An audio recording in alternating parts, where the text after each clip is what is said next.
aguantar el tiempo, bueno. Pues Leticia creo que nos hace una lista que complementa muy bien el resto y de alguna manera me parece que como que va cerrando y nos hace preguntas inquietantes, ¿no? En 95, todas las secretarías tienen que tener un área de descentralización y otra área de desregulación. Y bueno, en la ley forestal quedó la Comisión Forestal centralizada y por ley en el área metropolitana de Guadalajara, ¿no? Esas son nuestras descentralizaciones. Entonces, ¿qué tanto descentralizamos y qué tanto tenemos que generar también capacidades locales como prerequisitos? Queremos descentralizar, queremos mejorar, sin embargo, ¿qué tanto nuestros experimentos nos han dado, ¿no? El otro experimento que a lo mejor vale la pena ya a estas alturas pasar a revisión es el modelo industrial de funciones que pues en el año 2000 avanzó la Semarnat y que para algunos ha resultado más bien en una especie de desarticulación de la política, en este caso forestal, pero de otros temas también.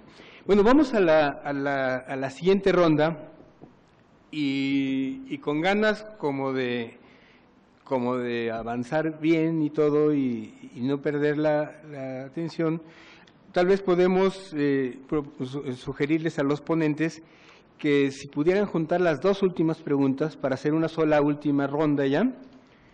Me da la impresión, esto es subjetivo totalmente, pero me da la impresión de que ya no aguantamos una cuarta ronda más.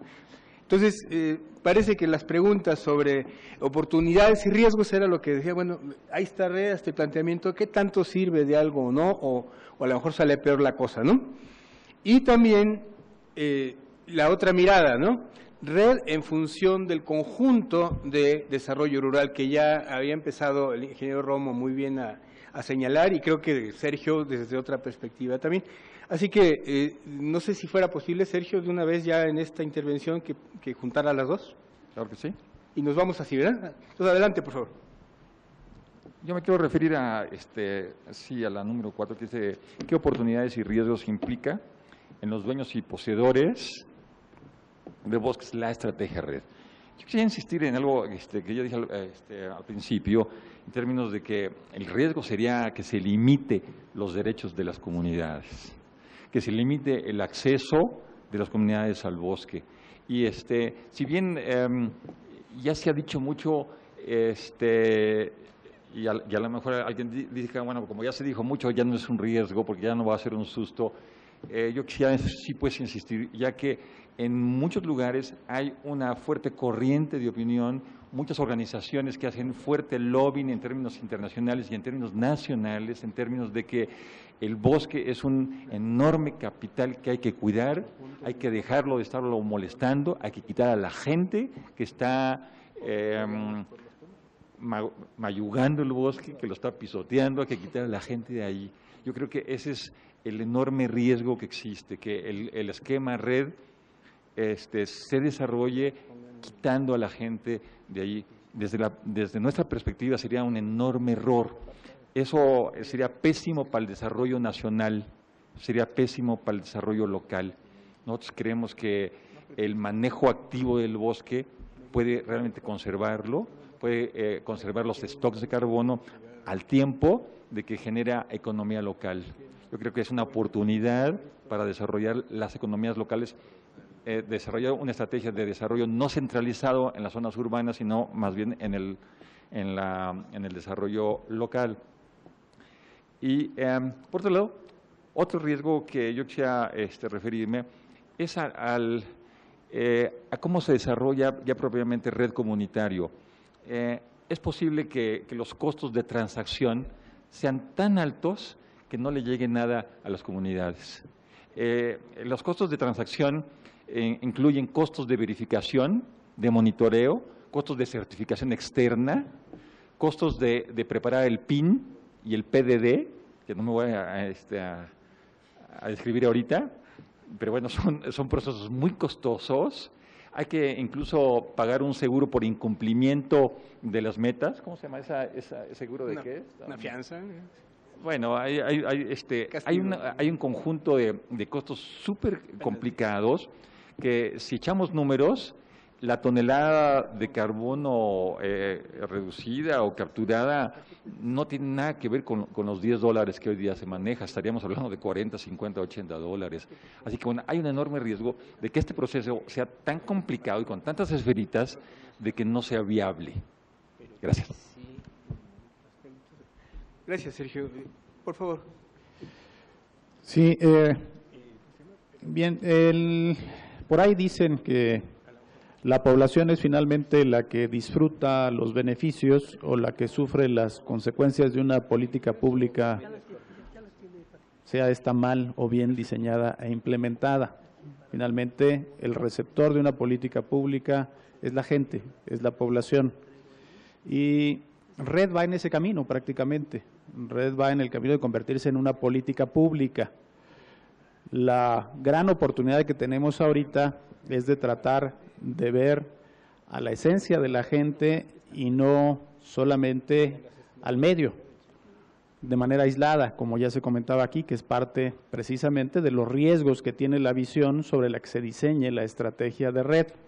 Afortunadamente, creo que en el caso del país hay muchas coincidencias de que hay que tomar a la gente como el centro de las políticas públicas y en este caso como el centro de Red. Los propietarios del bosque, las comunidades, los ejidatarios, los comuneros, son básicamente quienes en un momento dado tendrán que estar en el centro de un diseño que por supuesto considere su entorno, considere el medio y considere los recursos que deben de administrarse de manera sustentable y de manera racional. Ese tiene que ser el centro y el enfoque de las políticas y creo que los instrumentos con los que contamos hoy día nos dan esa posibilidad para poder enfocar el desarrollo de una estrategia que considere, insisto, como centro de la política a la gente, como centro de la política a los propietarios, a los poseedores del bosque. Y en esa medida, en la medida en que la gente se convierta en el centro de la política y se busque realmente un desarrollo de los territorios rurales, un desarrollo rural integral. En esa medida también vamos a lograr que los recursos naturales puedan manejarse y puedan administrarse de una manera más racional y más sustentable. El mecanismo de Red lo que da es la posibilidad, sí, de otorgar pagos por servicios ambientales a esa población, pero lo que tenemos que buscar es que también esa posibilidad no se convierta en su momento solamente en una entrega de rentas que, como en otras políticas y en otros programas, quede desvinculada del desarrollo local, del desarrollo de capacidades, donde no haya contraprestaciones de quienes reciben ese apoyo en materia de uso racional y sustentable de sus recursos. Yo creo que tenemos la oportunidad aquí de diseñar adecuadamente una estrategia que se convierta en una política pública en materia de reducción de emisiones evitadas por deforestación, a la que se sume en el plus o en el doble plus, como se decía al principio, a la gente como el centro de esta política que, sin lugar a dudas, en la medida en la que esté integrada en esta estrategia a nivel nacional, nos va a permitir alcanzar los resultados que se esperan. Nosotros consideramos que cuando se resuelven las necesidades de esta población, de la dueña de estos recursos, de la forma más positiva posible, se evita que tengan la necesidad de llevar su actividad productiva más allá de los límites que ellos mismos se ponen. Y tenemos ejemplos que ya están funcionando de manera muy apropiada. Estamos trabajando de manera coordinada con Conavio en el Corredor Biológico Mesoamericano. Y ahí de lo que se trata con los ganaderos, como se decía hace ratito, es de buscar mejorar en primera instancia su actividad productiva primaria, que es la ganadería. Tener, por ejemplo, vacas y no bocas que alimentar, que eso es algo fundamental.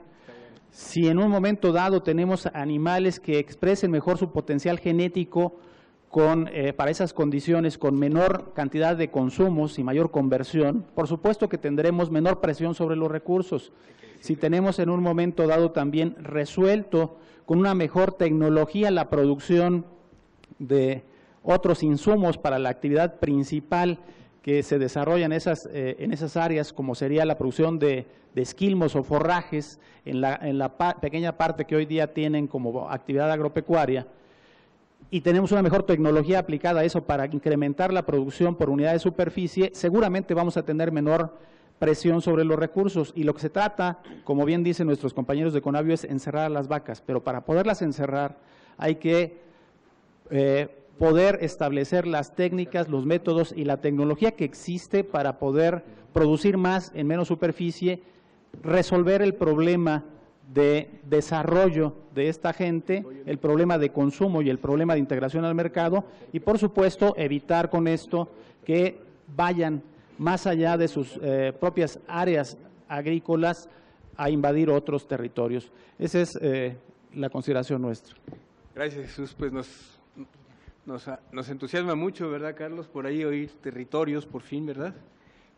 De lo que estamos hablando es no de 2 o 3 o 4 árboles, sino de un territorio con cosas adentro, con cosas complejas, ¿verdad?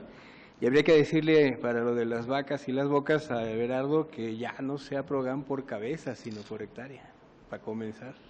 Es un debate todavía complicado, ¿no? No, lo estoy diciendo muy a la ligera, pero yo creo que por ese tipo de cosas son las que tenemos que ir viendo. Muy bien, pues seguimos adelante. ¿Nos ayudas, Josefina, Claro por favor? que sí, gracias. Bueno, yo nada más quiero resaltar nuevamente, como inicié mi intervención en la mañana, decir la importancia del Red Plus en México, ¿no? Justamente eso nos abre la oportunidad para impulsar una iniciativa que no promueva el conservar por el hecho de conservar y no tocar y excluir a la gente, sino el Plus nos abre la oportunidad de demostrar por qué México es considerado como un ejemplo exitoso de manejo forestal comunitario a nivel mundial. O sea, cada vez que vamos a foros internacionales, gente de otros países se nos acerca para conocer más de las lecciones aprendidas del